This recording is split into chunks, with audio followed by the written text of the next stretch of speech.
नमस्कार, आपके साथ मैं हूं सुचेता कुकरेती और आप देख रहे हैं महाभारत। पाकिस्तान की बड़ी साजिश बेनकाब हुई है।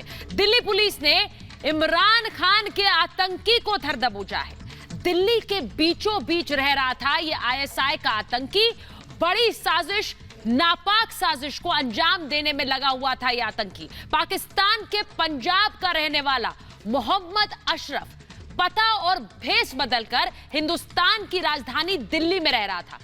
बड़ी बात यह कि पाकिस्तानी आतंकी वही कर रहा था जिसके लिए पाकिस्तान और वहां की सरकार जानी जाती है, यानी भेष बदलना, दगा देना। और इस आतंकी के पर्दाफाश के साथ ही पाकिस्तान का भी एक बार फिर पर्दाफाश हुआ है। पाकिस्तान लगातार डबल गेम खेलने में लगा है, लेकिन अमेरिका से लेकर भारत तक इमरान की ये साजिश सब पहचान चुके हैं। और इसीलिए ना तो जो बाइडेन इमरान से बात करते हैं और ना नरेंद्र मोदी।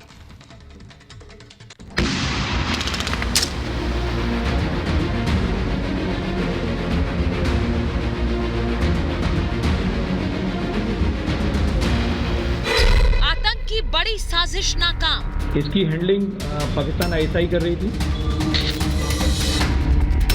इमरान का डबल गेम एक्सपोज।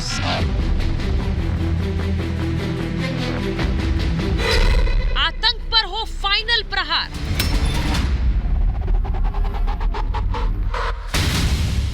सीमा पार की साजिशें हिंदुस्तान की सरहद में दाखिल होते ही ध्वस्त हो रही हैं, जिसका सबूत है मोहम्मद अशरफ उर्फ अली, जिसे दिल्ली पुलिस की स्पेशल सेल ने लक्ष्मी नगर से गिरफ्तार किया है।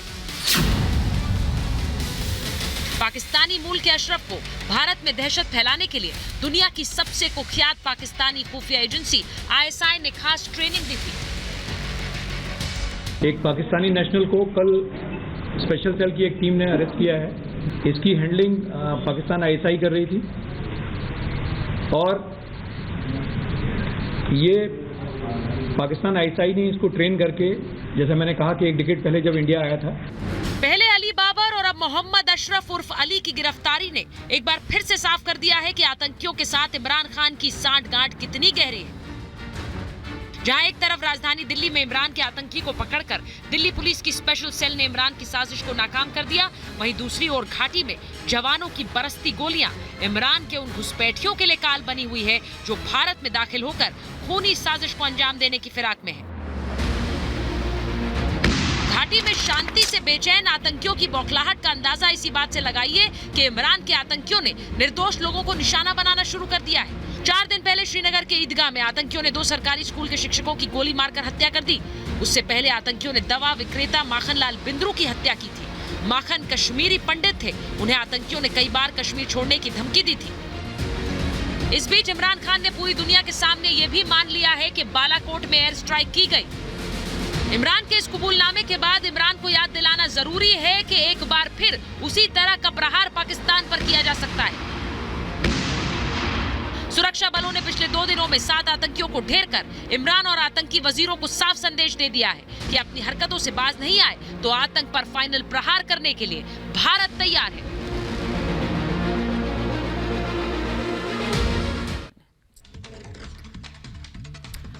और मैं महाभारत की शुरुआत करूं उससे पहले जो बड़ी खबर आ रही है, मैं अपने दर्शकों को वो बता दूं कि दिल्ली से जो आतंकी गिरफ्तार हुआ, अशरफ को 14 दिन की पुलिस रिमांड में भेजा गया है। जी हां, पटियाला हाउस कोर्ट ने पुलिस रिमांड पर भेजा है।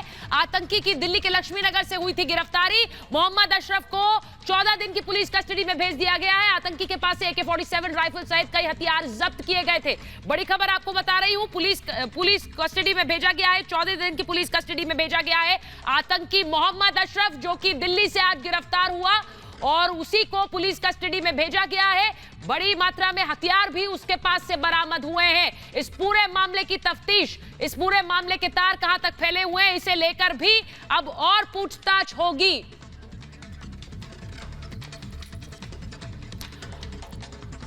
और आपको यह भी बताती हूं कि किस तरह से दिल्ली में इस पूरी आतंकी साजिश का पर्दाफाश हुआ है। दिल्ली में आज हुआ क्या? दिल्ली में एक आतंकी को पकड़ा गया। दिल्ली में आईएसआई की ये साजिश किस तरह से बेनकाब हुई है।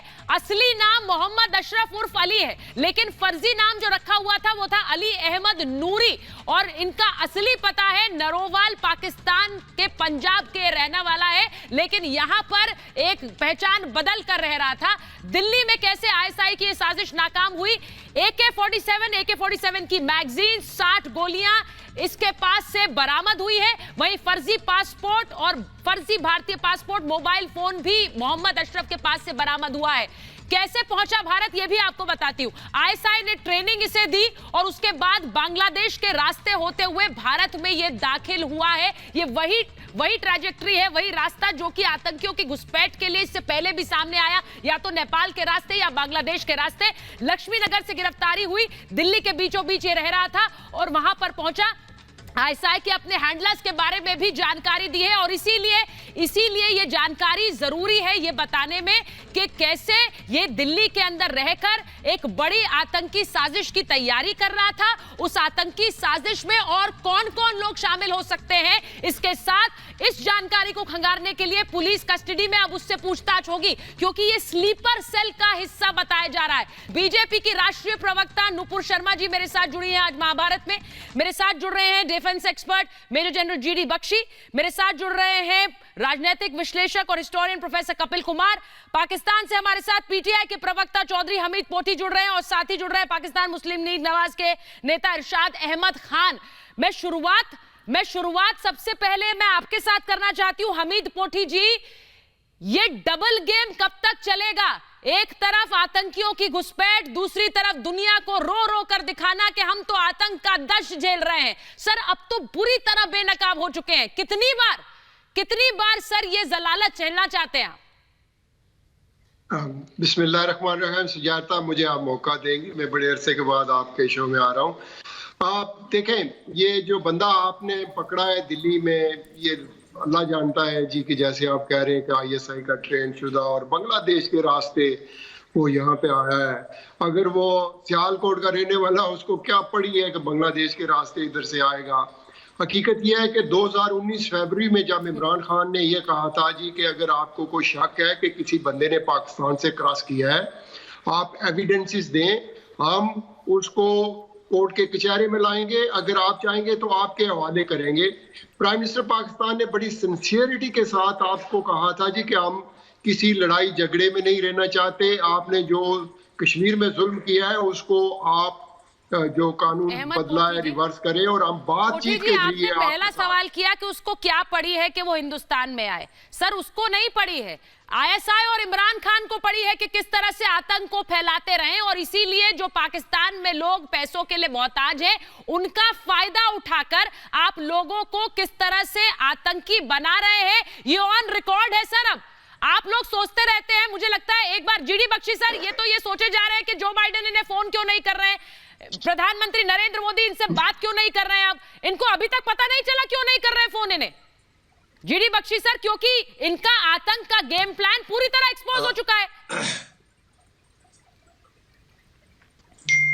देखिए, जब से पाकिस्तान ने अफगानिस्तान पे कब्जा कर लिया है तालिबान के जरिए, उनके सर, खासकर इनके फौजी जर्नैलों के सर 7वें आसमान पे पहुंच गए।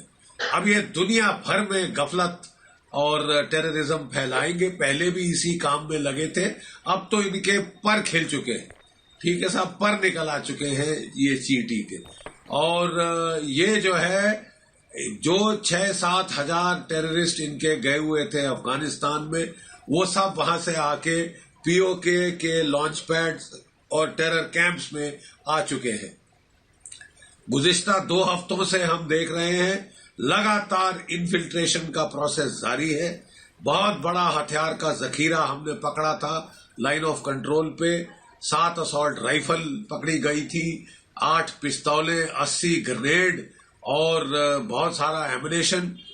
और 2 साल से ये ड्रोन से ट्राई कर रहे हैं। और ये जो बंदा पकड़ा गया है, ये है जैसे आपने बताया स्लीपर सेल का। मतलब इस बंदे को बिल्कुल कवर के जरिए बड़ी तफसील के साथ, प्लानिंग के साथ इन्फिल्ट्रेट किया जाता है। ये नॉर्मल गतिविधियों में लग जाता है, कोई उल्टी सीधी हरकत नहीं करता ताकि इसकी तरफ तवज्जो ना जाए। और जब इसको एक्टिवेट करना होता है तब इसको जो है जगाया जाता है, मतलब इसको एक्टिवेट किया जाता है, हथियार मुहैया किए जाते हैं, इसके ऑर्डर दिए जाते हैं कि यहां जाके ये करो, वो गफलत करो। अभी पूजा का सीजन आने वाला है, चल रहा है, नवरात्रे चल रहे हैं, दिवाली वगैरह आएगी, दशहरा वगैरह आएगा। ऐसे टाइम में इसकी टास्किंग थी, मुझे जहां तक पता चला है कि ये अपने हथियारों से दहशतगर्दी की कोई बड़ी वारदात दिल्ली में करे ताकि दुनिया भर की आंखें इस पर आए। बिल्कुल, ठीक है साहब। और जीडी बख्शी सर, यही फिराक थी जो दिल्ली पुलिस ने प्रेस कॉन्फ्रेंस भी की, उसमें भी यही जानकारी दी गई कि किस तरह से ये समय जो त्योहारों का समय है उस समय खास तौर से किस तरह निशाना बनाने की कोशिश की गई। मैं एक बार नुपुर शर्मा जी के पास जा रही हूं। नुपुर शर्मा जी, जिस तरह से दिल्ली पुलिस ने प्रेस कॉन्फ्रेंस करके जानकारी दी, मुझे नहीं लगता कि कोई हैरानी है इस बात में कि पाकिस्तान लगातार इन्फिल्ट्रेट कराने की कोशिश कर रहा है, आतंकियों को भेजने की कोशिश कर रहा है, लेकिन आईएसआई सीधे ट्रेनिंग दे रहा है इन आतंकियों को। यानी वहां की जो सरकार बैठी हुई है वो एक तरफ सीजफायर का नाटक करती है, वो एक तरफ कहती है बातचीत कर नहीं रहे हमसे भारत, और दूसरी तरफ घुसपैठ की कोशिश। सुचरिता जी नमस्कार, ये जनाब का मैंने नाम मिस कर दिया। इन्होंने अल्लाह का नाम लेते हुए कहा कि आने की जरूरत थी भारत, तो बांग्लादेश के द्वारा क्यों आते, सियालकोट से। अरे जनाब, तो आपका इसका मतलब ये है कि आप मान रहे हैं कि आपके लोग डायरेक्टली भी इन्फिल्ट्रेट करते आ रहे हैं। आखिरकार अगर आपने अल्लाह का नाम लिया है तो आप जरा ये भी बता दीजिए कि क्या ये सत्य नहीं है कि मुल्ला उमर को संरक्षण आपकी जमीन पे मिला था, अल्लाह जानते हैं। क्या ये सत्य नहीं कि उसामा बिन लादेन आपके मिलिट्री हेडक्वार्टर से कुछ मीलों दूर उसकी हत्या की गई है अबेटाबाद के अंदर? क्या ये आप गवाह नहीं है कि आपके ही देश की मिट्टी को इस चीज के लिए इस्तेमाल किया गया, उसामा बिन लादेन जैसे आतंकवादी को संरक्षण देने के लिए? क्या ये सत्य नहीं है कसाब जैसे 10 आतंकवादी आपने पाकिस्तान से भारत भेजे थे यहाँ पे लोग मारने के लिए, आतंक फैलाने के लिए? और जनाब, क्या ये सत्य नहीं है कि हाफिज सईद को आपके पंजाब के आईजी अभी हाल ही के अंदर जब एक बम विस्फोट होता है जहां पे वो होम अरेस्ट, हाउस अरेस्ट में थे, कि वीवीआईपी को घाटा हो जाता। वीवीआईपी को मतलब क्या, हाफिज सईद जैसा बैन टेररिस्ट, सैंक्शन टेररिस्ट, जिसके आतंकवादी संगठन तक को बैन किया गया है, सैंक्शन किया गया है, उसको आप वीवीआईपी की श्रेणी में मानते हैं। उसकी राजनीतिक दल को आप रजिस्ट्रेशन के लिए आप बिल्कुल, आपके सारे नेतागण, आपके सारे पॉलिटिशियंस एक दूसरे से लड़ रहे हैं कि हाफिज सईद से सबसे ज्यादा करीबी कौन है। और आपके वो शरियर, शायद उनका नाम शरियर अफरीदी है, पुराने आपके इंटीरियर मिनिस्टर होते थे, उनका तो वीडियो तक जारी हो गया था, इंशाअल्लाह हम हाफिज सईद जनाब के साथ खड़े हैं। ये जो बात आप लोग आतंकवादियों को और आतंकवादी गतिविधियों को इतना ज्यादा आप प्रोत्साहित करेंगे तो आप पता नहीं यहाँ पे अल्लाह की गवाही क्यों मांग रहे हैं। ये तो सत्य है, ये तो परवेज मुशर्रफ जी कह गए थे कि हम लोग तो ट्रेन करते हैं आतंकवादियों को, क्योंकि आपका काम ही है, कोई और मैन्युफैक्चरिंग तो आपकी है नहीं एक्सेप्ट एक्सपोर्ट। मैं एक बार नुपुर जी, जो बात आपने बताई है, और लगातार पिछले कुछ दिनों में जिस तरह से आतंकियों को घाटी के इस पार भेजने की कोशिश हो रही है उसका पर्दाफाश हो रहा है, क्योंकि इन आतंकियों को मार गिरा रही है भारतीय सेना। बड़ी खबर अपने दर्शकों को बताऊं कि घाटी में आतंक को सेना का मुंहतोड़ जवाब। शोपियां की मुठभेड़ में 5 आतंकी ढेर हुए हैं। जी हां, शोपियां में मुठभेड़ हुई जिसमें 5 आतंकियों को मार गिराया गया है। और मैं हमीद पोठी जी आपको भी ये बताना चाहती हूं कि जो पाकिस्तान से आए आतंकी हैं वो किस तरह से, जो जिंदा आतंकी, जो जिंदा गवाही मिली बाबर अली के रूप में, वो किस तरह से आईएसआई का पूरा गेम प्लान एक्सपोज कर रहा है। पूरा आईएसआई का गेम प्लान जिसके जरिए वहां के लोगों को पैसा देने के एवज में आतंकी बनाकर भेजा जाता है, और आतंकी की ट्रेनिंग आपकी आईएसआई दे रही है। यानी कि वो सरकार जो रोना रोती है आतंक के नाम पर, वो खुद ट्रेनिंग के नाम, वो खुद ट्रेनिंग लेने के लिए किस तरह से शामिल है, वो पूरा कबूलनामा हमारे सामने है। हालांकि आप तो डोजियर मानने को तैयार नहीं, इतने सालों में उस पर क्या कार्रवाई की वो हमने देख लिया, तो इस कबूलनामे का असर क्या होगा। मैं बड़ी खबर अपने दर्शकों को बताऊं कि किस तरह से जो लश्कर का आतंकी गिरफ्तार हुआ, हथियारों की सप्लाई में था शामिल। ये एक और बड़ी खबर आ रही है कि लश्कर का आतंकी जो गिरफ्तार हुआ वो किस तरह से हथियारों की सप्लाई कर रहा था, लश्कर कमांडरों के लिए सप्लाई कर रहा था। सतवारी पुलिस स्टेशन में पूछताछ चल रही है। अनंतनाग से इसकी गिरफ्तारी हुई है। इसकी तस्वीर आप इस वक्त देख रहे हैं किस तरह हथियार मुहैया कराकर बड़ी आतंकी साजिश को अंजाम देने की फिराक में, लेकिन यह आतंकी इस वक्त सलाखों के पीछे है। इससे पूछताछ चल रही है। और देखिए कि जो त्योहारों का समय है उस समय कैसे आतंकियों की एक पूरी खेप भेजने की पूरी कोशिश हो रही है, वो भी मैं आपको दिखा रही हूं। मैं प्रोफेसर कुमार आपके पास आऊं उससे पहले मैं आपको दिखाती हूं कि पाकिस्तान किस तरह का डबल गेम खेल रहा है इस वक्त। होमिद मोटी जी जरा सुनिए, सीज फायर पर आप लोगों ने हामी भरी थी, फरवरी के महीने में यह हामी भरी गई। ये तो आपने दुनिया को दिखाने के लिए किया, लेकिन कर क्या रहे हैं? आतंकियों की लगातार घुसपैठ हो रही है बॉर्डर पार से और वो आतंकी मार गिराए जा रहे हैं। भारतीय सेना उन्हें मार गिरा रही है। आपको तो वीडियो तक दिखा दिया उस बाबर अली का, जो कि पाकिस्तानी आतंकी जो बॉर्डर पार आया और खुद को उड़ा लेने के मकसद से आया, लेकिन उसे भारतीय सेना ने जिंदा पकड़ा और उसके बाद उसने आपका गेम प्लान बेनकाब किया। वहीं पाकिस्तान दुनिया के सामने 370 का रोना रोता है, लेकिन कश्मीर में टारगेट किलिंग्स करने में लगा हुआ है। जो कश्मीर में टारगेट किलिंग्स हुई, वो ग्राफिक जरा रखिए जब मैं बात कर रही हूं उसके बारे में।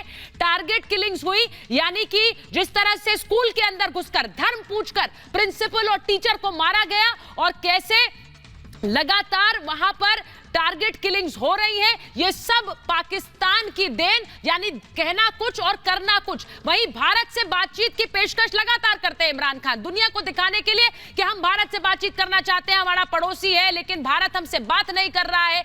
और असल में हो क्या रहा है? लश्कर और जैश जैसे जो आतंकी संगठन है, यानी कि जो आतंकी संगठन पाकिस्तान की जमीन से ही पले हैं, वहीं से वो आतंकी गतिविधियों को अंजाम दे रहे हैं। उनके साथ आईएसआई की साठगांठ साफ है, क्योंकि जो पाकिस्तानी आतंकी पकड़े गए हैं और हाल के समय में 2 जिंदा आतंकी पकड़े गए हैं, वो आईएसआई की पूरी साजिश लोगों के सामने रख रहे हैं कि आईएसआई ही उन्हें ट्रेनिंग देती है, आईएसआई ही आतंकी मॉड्यूल्स तैयार करती है, उन्हें वो रास्ता बताती है जिससे भारत के अंदर इन्फिल्ट्रेट करना है और कैसे कब आतंकी हमले को अंजाम देना है। लेकिन इन आतंकी गतिविधियों पर, इन आतंकी हमलों पर भारतीय सेना और भारतीय पुलिस किस तरह से मुस्तैदी से अंकुश लगा रही है। वहीं आपको दिखाती हूं पाकिस्तान क्या कह रहा है।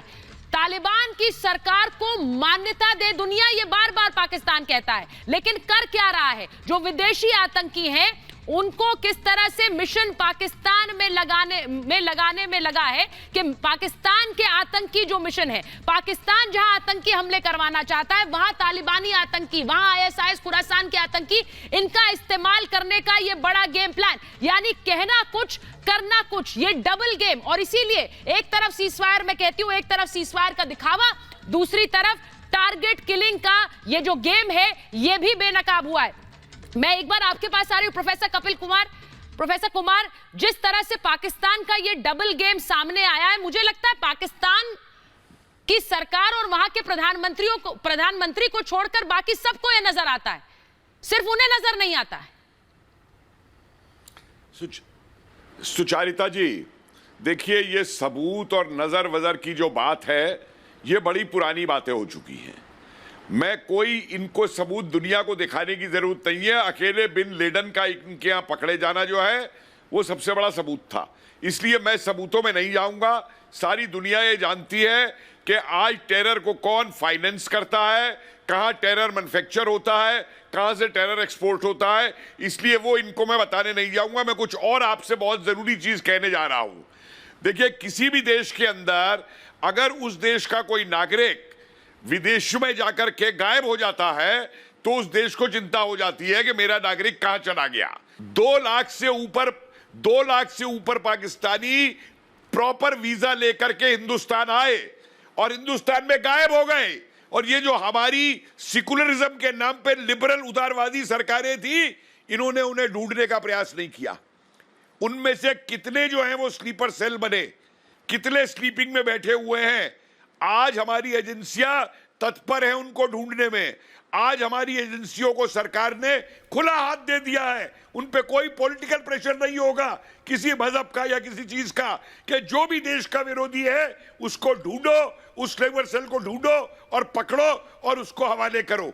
इसलिए सबसे बड़ी चीज इस समय वही है कि वो पूरा रिकॉर्ड निकाला जाए कि जो 2 लाख से ऊपर के पाकिस्तानी हिंदुस्तान के अंदर गायब हुए हैं उनको ढूंढा जाए, क्योंकि पाकिस्तान उनके बारे में क्यों चिंता करेगा, उन्होंने तो स्लीपर सेल भेजे हैं। दूसरी चीज, नेपाल और बांग्लादेश की आपने बात की, नेपाल और बांग्लादेश से कौन घुसवाता था? ये लिबरल, ये अपने ये टुकड़े गैंग वाले, ये बात बात पे ये जो अवार्ड वापसी गैंग वाले हैं, ये सारे के सारे। मुझे एक बात बताइए, रोहिंग्यों को बर्मा बॉर्डर से जम्मू में छावनी के पीछे ले जाके बिठा देना, रोहिंग्यों को रास्ता मालूम था जम्मू का? क्या षड्यंत्र था इसके पीछे? ये लोग जो षड्यंत्र करने वाले हैं, मुझे पाकिस्तान की बिल्कुल चिंता नहीं है। पाकिस्तान की सेना से हमारी सेना बहुत बहादुरी से लड़ेगी, बहुत बहादुरी से उनका जवाब देगी, हमारी एजेंसियां सबको पकड़ देगी। लेकिन ये जो हमारे देश के अंदर गद्दार मौजूद है, जो पाकिस्तान की बार बार बात करते हैं, उनको पकड़ना और उनको नंगा करना आज बहुत जरूरी हो गया है। उनको बार्स के भी महबूबा मुफ्ती क्या बोल रही है वहां पे? एग्जैक्टली, मैं आपसे बिल्कुल सहमत हूं प्रोफेसर कुमार।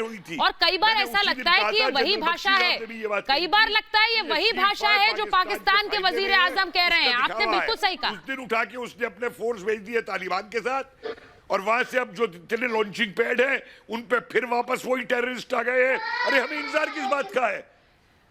क्यों नहीं हम मिसाइल से उनके लिए एकदम उन लॉन्चिंग पैड्स को मार गिराते? क्या कर लेगी दुनिया हमारा? हम अपनी सुरक्षा में कर रहे हैं, किस बात का डर है हमें? ये सीज़फायर का दिखावा क्यों है? चक्र की है हमीद जी, ये सीज़फायर का दिखावा क्यों है भाई? पहले काट दी जाए, क्यों दिखावा है? देते हैं वहां पे लॉन्चिंग पैड। मैं आपसे एक रिक्वेस्ट करता हूं, आप देखिए, आप 4 लोग हैं, मैं अकेला हूं, आप फिर भी मुझे वक्त नहीं दे रहे। ये जो आपको नहीं सर, आपके मुल्क से एक और मेहमान को आमंत्रित किया था, थ्रू नहीं हो पा रहे।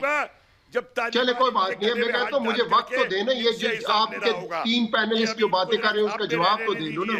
नहीं, मैं आपसे हमीद जी, प्रोफेसर कुमार का गुस्सा जायज है, और वो गुस्सा इसलिए है क्योंकि आप लोग वहां बैठकर जब शांति और अमन की बातें करते हैं और दूसरी तरफ से आप आतंकियों को पेडल कर रहे हैं हमारे देश में, चाहे वो बॉर्डर के थ्रू हो, चाहे वो बांग्लादेश के जरिए हो, ये लगातार गतिविधियां जो आपकी तरफ से चल रही है, इनके एक चेहरे नहीं। इसके बाद क्यों कोई मुल्क आपसे बात करेगा सर? क्यों कोई बात करेगा आपसे? मैं जवाब दे रहा हूं। मैं तो कह रही हूँ जो बाइडेन ने फोन नहीं किया, बहुत अच्छा किया, करना भी नहीं चाहिए। कोई भी बात वो आपको हैसियत दिखा रहे हैं, वो आपको हैसियत दिखा रहे हैं, वो बता रहे हैं कि आपके जो मंसूबे हैं ना वो पूरी दुनिया देख रही है। ना इनके लिए सुजाता सुनो, हमारी जो हैसियत है वो दुनिया जानती है और मानती है। आपके सामने आपकी जो राय है, जो उन्होंने, जिनको ये नहीं पता चला कौन मान रहा है, कौन मान रहा है? नहीं, कौन मान रहा है बता तो दीजिए। जिनको ये नहीं पता चला कि अशरफ गनी है जो वहाँ का प्रेसिडेंट, वो किस वक्त यहाँ से मफरूर हो जाएगा। ISI का तालिबान पर आ गए, आप बातों से नहीं कर सकते।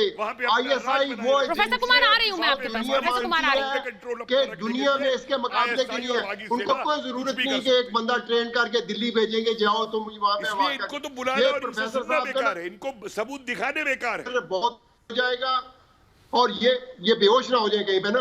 आप वो जनरल साहब की भी बात का जवाब दे रहा हूं, वो कह रहे हैं कि ये कह रहे 2 लाख, और किधर थे आपकी फौज किधर थी, आपका सिस्टम किधर था? अगर 2 लाख पाकिस्तान से बंदे गए और वो वहां पे रिपोइश हो गए, आपका तो सिस्टम ही कोलैप्स है। फिर आप इस वक्त जो कुछ हिंदुस्तान में हो रहा है आपके सामने, आप लोग जो शाहरुख के बेटे के साथ जुल्म कर रहे हैं कि वो मुसलमान का बेटा है, दूसरी तरफ शाहरुख के बेटे के साथ जुल्म कर रहे हैं। सर उन्होंने आपसे कुछ बोला, आपसे मदद मांगी, शाहरुख खान को इस मामले में लाने की क्या जरूरत है? आप घूम फिर कर सर ये देखिए, ये जो धार्मिक एजेंडे वाली बातें होती है ना सर, इनको मैं चलने नहीं देती यहाँ पर।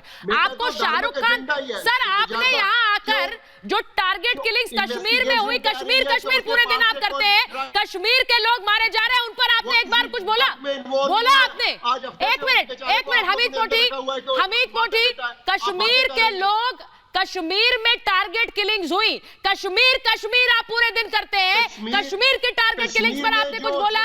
आपको शाहरुख खान याद आते हैं, मैं जानती हूं आप बहुत बड़े फैन होंगे, लेकिन मुझे बताइए आपको कश्मीर के लोग नहीं नजर आते?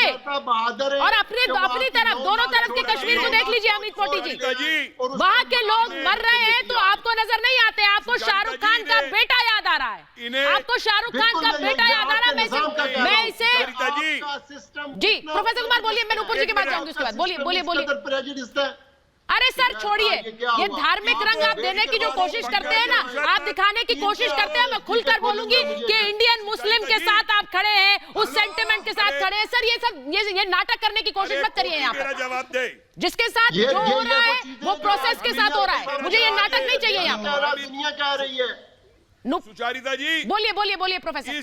इस हामिद कोटी को वो बंगाली मुसलमान नहीं दिखाई देते जिनको इन्होंने 70 में रेप किया था। इसको वो उलगार मुसलमान नहीं दिखाई देते, इसको वो बलोच मुसलमान नहीं दिखाई देते, इसको वो अफगान मुसलमान नहीं दिखाई देते जिनको ये रोज कत्ल करते हैं।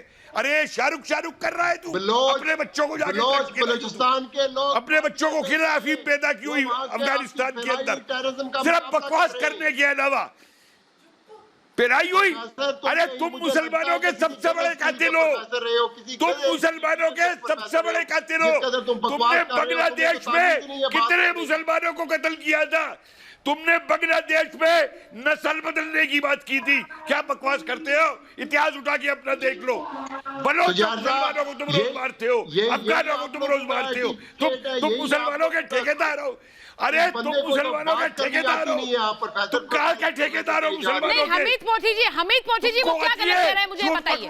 मुझे वो क्या गलत कह रहे हैं? बांग्लादेश का इतिहास में आपको याद दिलाऊं, हिस्टोरियन भी है वो क्या गलत कह रहे हैं? नुपुर जी मैं जीडी बख्शी सर आ रही हूँ उसके बाद। नुपुर जी क्या गलत कह रहे हैं प्रोफेसर कुमार? यहाँ बैठकर ये दिखाना चाहते हैं कि हिंदुस्तान में बैठे मुसलमानों के हिमायती ये है, क्यों है? ये किस हक से बोल रहे हैं शाहरुख खान और उनके बेटे के बारे में? अरे किसी भी हिंदुस्तानी मुसलमान के बारे में बोलने वाले ये कौन?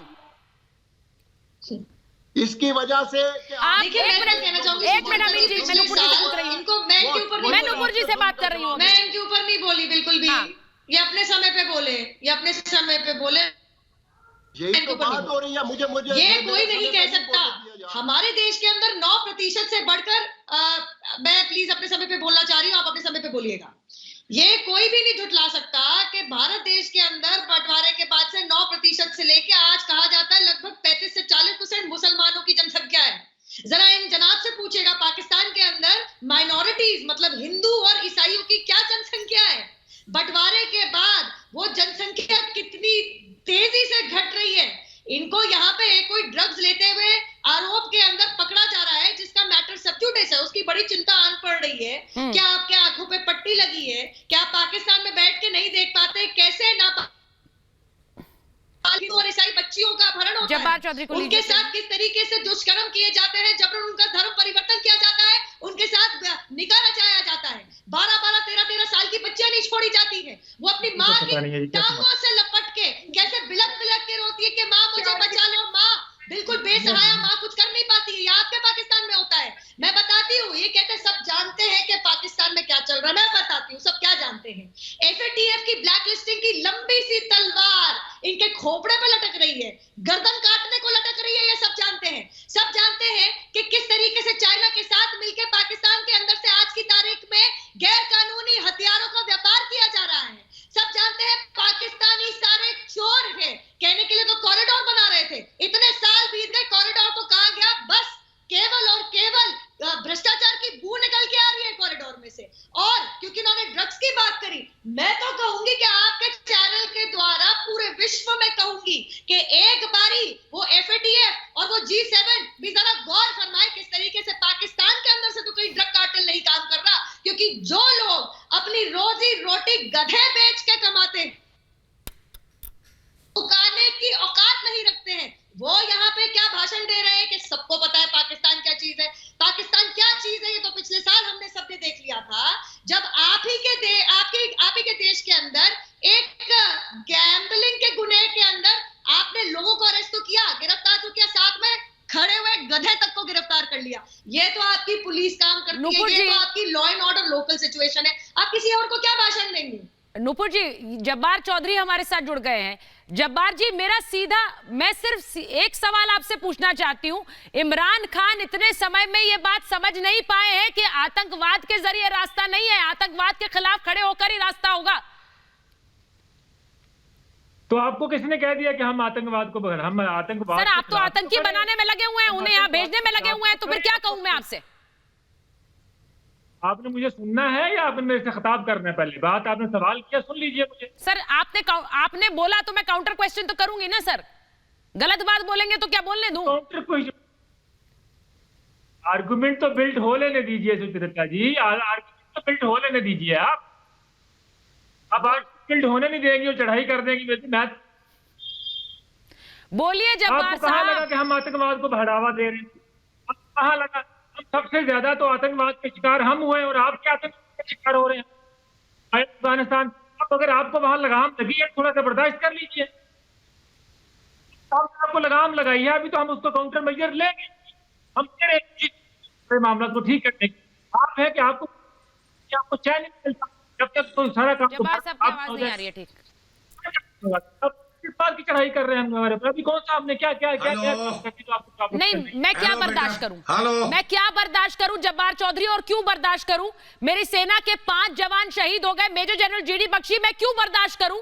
और ये हमें बर्दाश्त करने की नसीहत दे रहे हैं, क्यों करें? इतने साल क्या किया हमने? आपने बर्दाश्त करने की नसीहत मुझे मत दीजिए, इसीलिए हमारा सब्र अब खत्म हो चुका है। जीडी बख्शी सर, अब आपका सब्र बड़ी देर से, आपका सब्र खत्म भी हो जाएगा तो कुछ बदलने देखिए, वाला है नहीं। यहाँ जहां तक 5 हमारे जवानों की शहादत का सवाल है, आपको पता होगा कि आज हमारे जवानों ने उसका इंतकाम, उसका बदला ले लिया है। और ये तो अभी ट्रेलर है, अभी आपकी बहुत लाशें गिरेगी। मैंने आपको फिर एक बारी चेतावनी दे रहा हूं, अगर आप समझते हैं ये वही हिंदुस्तान है 26/11 का। देखिए साहब, जब आप बोल रहे थे मैंने बड़े अदब से सुना है आपको, अब आपकी सुनने की बारी है। ठीक है साहब, चिल्लाइए मत फालतू। मैं कह रहा हूं कि ये वो भारत नहीं है जो 26/11 में हाथ पे हाथ धरे बैठा रहेगा। आपके लिए कॉस्ट और कॉन्सिक्वेंसेस तब तक बढ़ाई जाएंगी जब तक आप उफ ना करें, और आपके सीमा के पार, लाइन ऑफ कंट्रोल के पार आपके ऊपर पलटवार होंगे। ये सीज फायर का नाटक बहुत हो गया। आपके बाजवा साहब ने गिड़गिड़ा कर सीज फायर मांगा था और हमने देखा कि आपने उसका नाजायज फायदा उठाकर अफगानिस्तान पे कब्जा किया है। अब आप हमारे सिर पे चढ़ रहे हैं और आप समझते हैं आपका ceasefire cast in stone है, ये चलता ही जाएगा, चलता ही जाएगा। ये सीज फायर खत्म है हमारी तरफ से, क्योंकि आपने जो कोशिशें की है टेररिस्ट इन्फिल्ट्रेट करने की, हथियार पहुंचाने की, जखीरे, आपको उसका मुआवजा देना पड़ेगा, आपको उसकी कीमत चुकानी पड़ेगी। You will be made to pay a price. उड़ी याद है, बालाकोट याद है, वो तो ट्रेलर थे। अभी आपके सामने बड़ा भयंकर एक जो नजरिया है वो यहां खुलने वाला है, तमाशा। क्योंकि आप देखेंगे कि आप अगर बेवजह लोगों को तंग करें तो किस तरह से देश रिस्पॉन्ड करते हैं, ये हम आपको सिखला देंगे। ठीक है, भारतवर्ष को अफगानिस्तान मत समझ लेना कि हमारी फौज गायब हो जाएगी, जैसे वो फौज को आपने खरीद लिया और वो गायब हो गई। ठीक है, जो बाइडन, चचा बाइडन नहीं होंगे आपके लिए यहाँ पे आपको बचाने वाले। जब आपके बंदे आएंगे उनके हम लाशों के कालीन बिछाने शुरू हो गए हैं। और अब तो ये मान चुके हैं जीडी बख्शी सर, अब तो इमरान खान भी मान चुके हैं कि बालाकोट हुआ। अब तो जो पहले नाना करते रहे, अब तो उन्हें मानना पड़ा है कि बालाकोट की स्ट्राइक हुई। और इसीलिए मैं कहती हूं कि उस तरह की स्ट्राइक फिर हो सकती है, क्योंकि जिस तरह का गेम प्लान और ये डबल गेम पाकिस्तान का सामने आ रहा है, ऐसा लगता है कि एक और प्रहार जरूरी है। मेरे पास महाभारत पे इतना ही समय था। बहुत बहुत धन्यवाद।